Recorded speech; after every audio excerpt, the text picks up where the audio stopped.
Here. Welcome to another Zoom call. Hope everybody has a wonderful Thanksgiving planned with their families. Um, just a reminder, please ask your questions on the members site. And let's jump into the questions.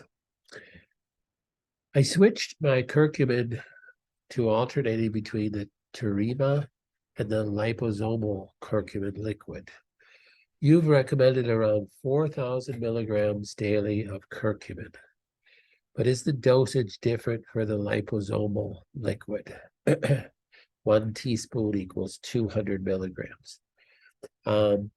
So yes, whenever you're taking anything liposomal, you could expect about, you could take the dosage and times it by about 5.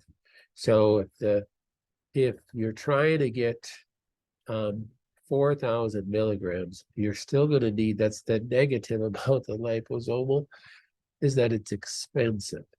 So it's expensive because you really get, on the average, about 5 times the absorption of a capsule. So if you're trying to get 4,000 and you're getting 1,000 milligrams per teaspoon, you really still need 4 teaspoons of it. If you could do that math on there, that would help. If you can think of about 5x as the calculating factor for the difference between liposomal and a capsule format, is about 5x. So take the liposomal times 5, that's really the absorption, the benefit absorption rate. I just came across this sales pitch for spore-based probiotics. Their claim was that regular probiotics are 99% destroyed by your stomach acid and never reach your small intestine to do anything for you. But the compounds that are spore-based do survive stomach acid and go on to do their work. Have you ever heard of this? Is this a real thing?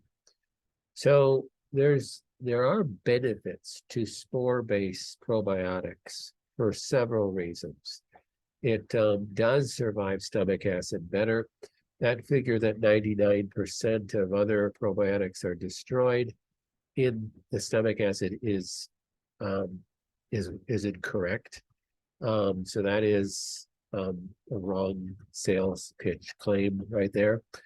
I don't think everybody needs spore-based probiotics. Matter of fact, good companies that are selling probiotics that have spore-based and non-spore-based probiotics typically recommend, because the research recommends, that you don't need to be on spore-based probiotics indefinitely. So if you're taking a probiotic daily, you might want to take spore-based. This is why my whole idea is to alternate your probiotics so that you're changing even companies that you're getting them from, so that you're getting different varieties grown different in different batches, and it can have benefits that way. So I think spore-based probiotics are great. We use orthomolecular spore-based probiotics. We use Megaspore spore-based probiotics. They are more stable. They are more expensive, though. You don't need to take spore-based probiotics on a regular basis. Maybe go through a bottle of spore-based probiotics, then switch to a different non-spore-based probiotic, then switch to a different probiotic. That's why we have multiple different probiotics on our store. And I have said over and over again that I think there's benefit to rotating your probiotics. Have you heard of the higher dose brand of infrared sauna blankets and infrared PMF mats? If so, what is your opinion of them, and do they help with cancer? I wondered also the difference between the infrared heating pad you have on your website for $161 and the one for $198. Do either of these help reduce tumors? And would any of these options serve the same function as going into an infrared sauna? Trying to determine the most economic way to address the cancer with infrared. Okay. So, do you get benefit from the infrared on a infrared heating pad for cancer? My opinion, no. So the only purpose for you to use an infrared heating pad would be for the source, for a heat source, not for an infrared source. You're using the heating pad to heat and give you some deep heat for the purpose of, if you have a cold or you have pneumonia or if you have an infection, heat can be real beneficial. So that we're talking about a heating pad right now. And or I highly recommend using the heating pads over your liver, over your gallbladder. It can help decrease the viscosity of your bile. It can help move things through your liver. So there's huge benefits to the heating pads. Now, what heating pad should I use? Should I just use an electric heating pad that my mom used to have when I was little? No, because those have just heating coils in it, can cause EMF issues, are not really good for you. Well, then what's a good heating pad? Should I just use one of those microwavable packs that, that you microwave for 3 minutes? And well, those are really nice, but they don't hold their heat for very long. So I'm not a very, much of a fan of those, except maybe on the go or something like that. Then what should you use? Hot water bottle? You can too, but the hot water gets cool and again, it doesn't hold its heat very long. That's why I like those infrared heating pads. They don't have the electric coils in them that are going to cause any EMF issues. But let's be honest, they're not really putting out much infrared. So there's really not much infrared benefit to that. So, but it's a better source of heat. So which one should you use? We have two of them, one that's a little cheaper than the other. Actually, I personally use the one that's a little cheaper. That's the one we have at home. That's the one we have at the office. That's, we've given that to our kids for Christmas presents. I think they're great little units. I really like those units. I would go with the lesser expensive infrared heating pad. Up to the top question again, have you heard of the higher dose brand of infrared sauna blankets and the infrared PEMF pads? I don't think they're worth their money, and they're certainly not something that's quote unquote cancer. I would not spend my money on those. And then the bottom paragraph, would any of these be options that serve the same function as the infrared sauna? No, not at all. The purpose of the infrared sauna, again, is not to give you infrared waves. You're getting very little true infrared from an infrared sauna.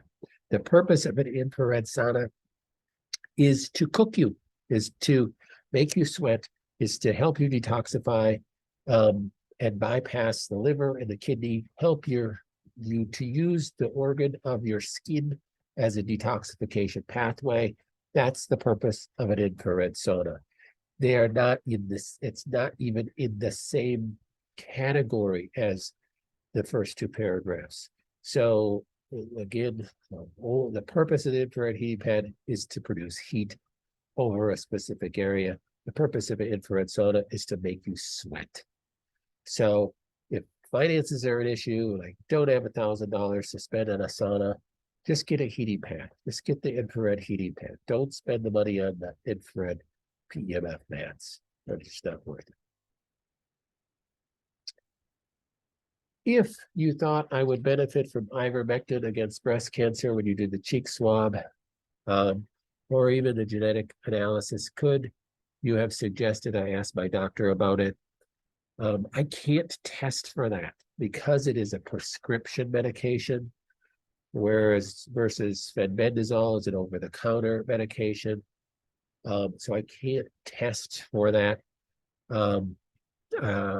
So I can't do that. But I've said over and over, do I think there's any downside of taking ivermectin? No, I really don't see a big downside in taking ivermectin. You could argue, well, can it throw off your gut flora, your microbiota? Possibly. That would be the only downside. It would not throw off your gut flora like taking an antibiotic would. So I don't see any downside. If you're doing well on your current protocol, I guess I wouldn't add it. But if I was in a situation where I feel like I'm kind of slipping or going a little bit downhill, I would consider adding it, especially if you are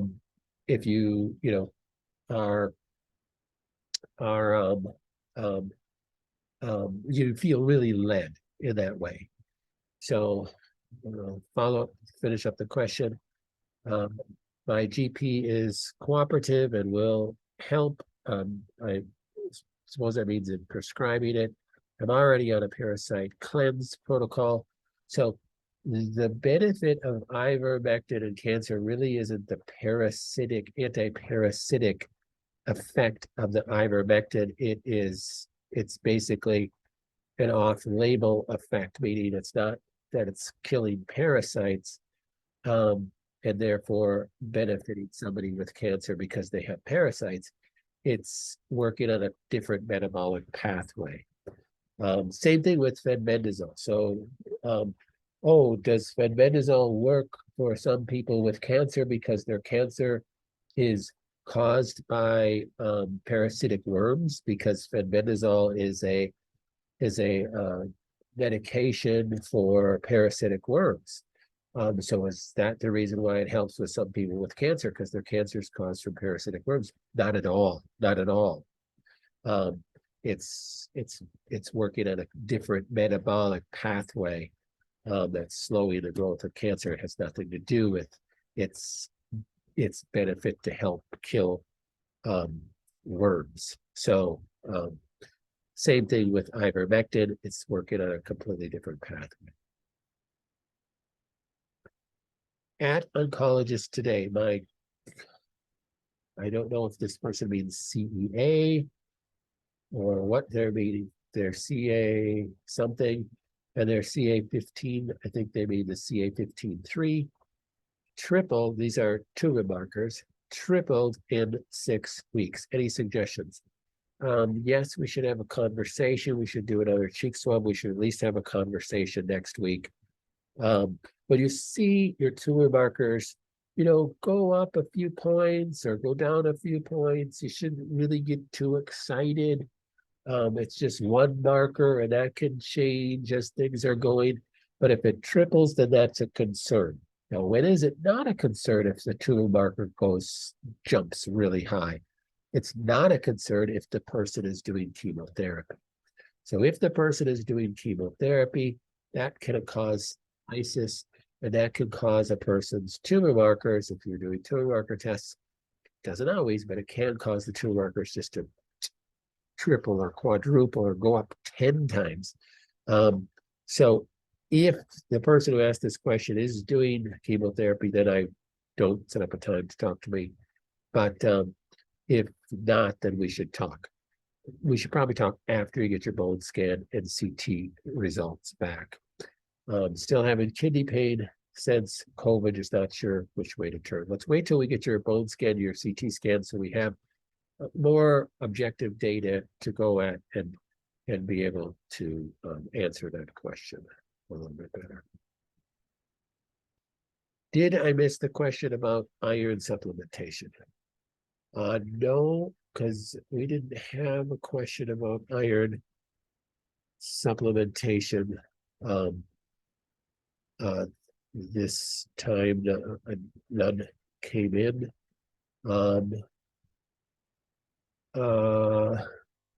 we actually addressed, I think you're talking about this question here. We addressed this on Monday's Zoom call, but I'll talk about it again right now. A hemoglobin tested today at 7.9, and I'm scheduled for surgery in 3 weeks. They want to bring up my hemoglobin either with a blood transfusion or supplementation. I know cancer cells can feed on iron. What would we recommend? I would recommend, if your hemoglobin is 7.9, there's the fastest way to raise hemoglobin is a blood transfusion. I mean, there's just, there's just no substitute for that. So I would recommend that. That will raise it up. That would, because you're getting the influx of blood, you're not really feeding the cancer with that either.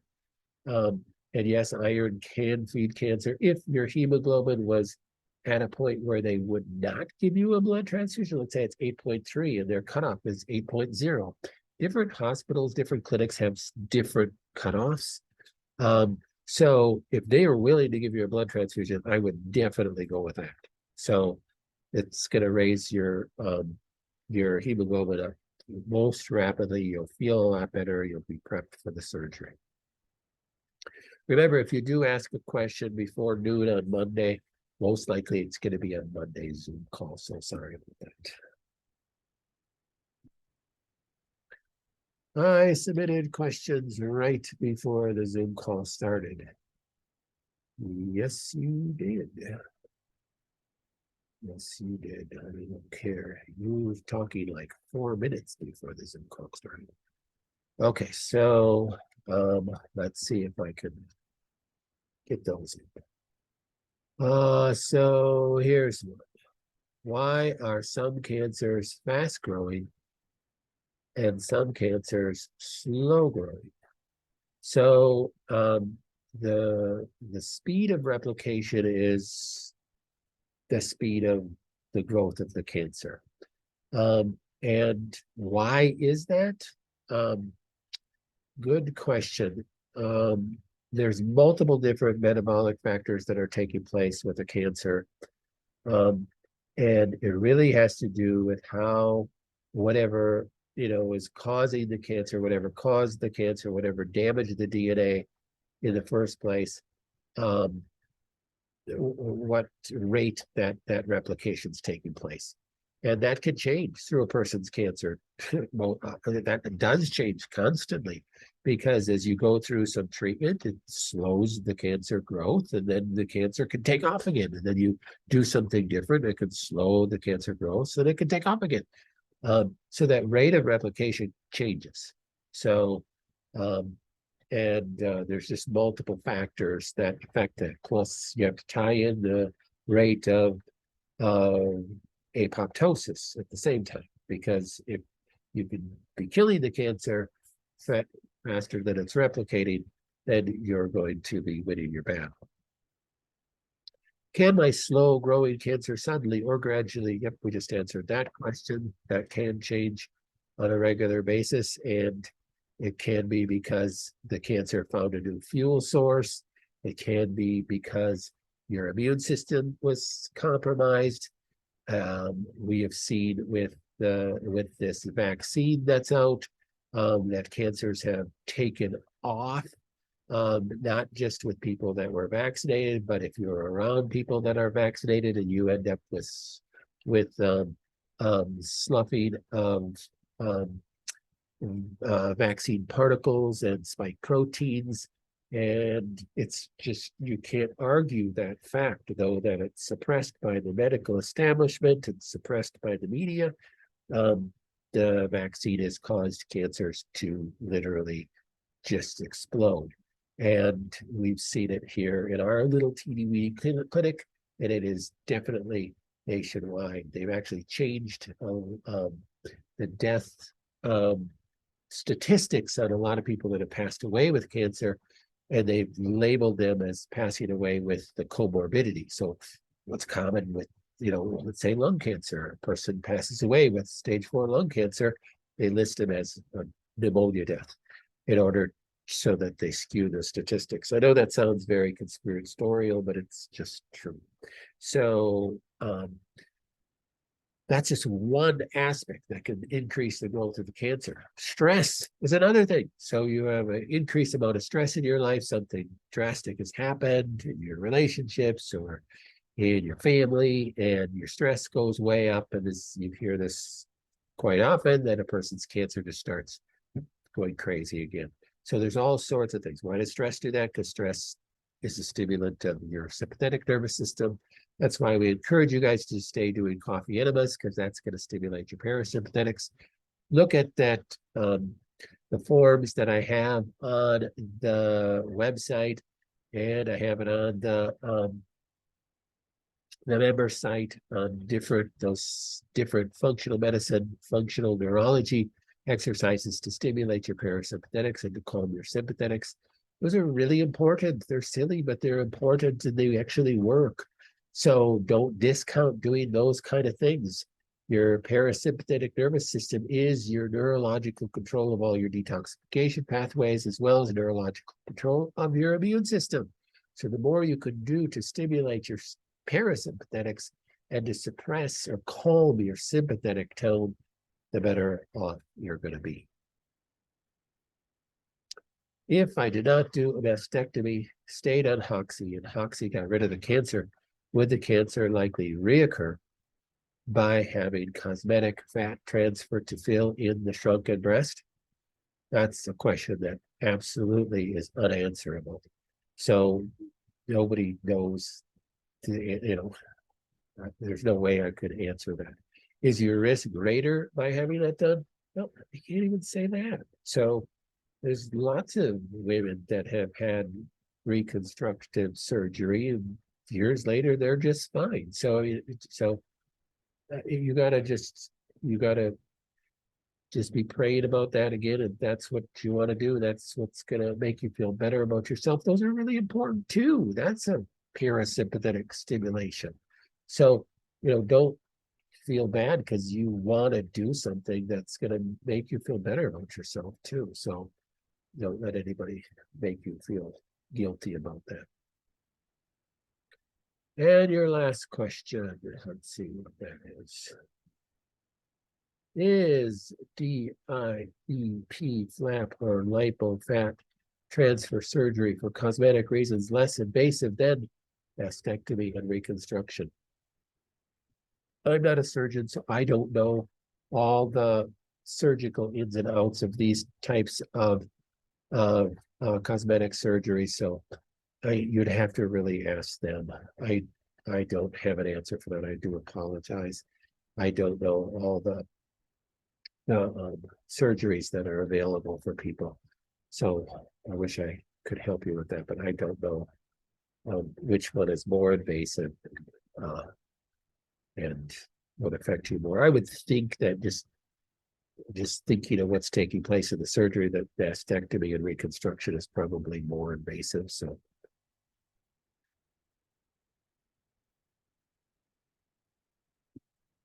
but you could get a better answer from your surgeon.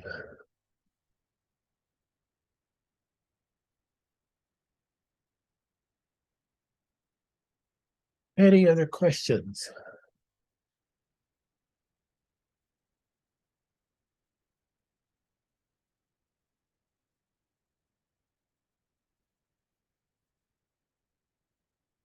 Hope everybody has a great Thanksgiving planned. Family coming over and enjoying family. It's a good reminder to just be thankful, isn't it? So let's work on that. All of us need to just be more grateful, even in difficult times. The more grateful we can be. Why do we want to do that? Is it something mysterious or magical? From a neurological standpoint, honestly, it's a stimulant of your parasympathetics. So gratefulness, thankfulness, not thinking about. Turn off the news. There you go. That's the best thing you can do. Turn off the television. How's Ann's son doing? She was in a big meeting with oncologists today. We haven't heard anything, but he's doing well. So that's very good news. So thank you for asking. Thank you. You have a wonderful Thanksgiving, all of you as well. Please keep Ann's son in your prayers. Know that we are praying for all of you every day. And just wish that you all have this wonderful Thanksgiving with your family. Um, and we will not be in the office on Friday. I may run into some orders, so if you have orders coming in, please go ahead and do that. But all right, everybody, be blessed, and love you all. I'll talk to you guys next week. Bye-bye.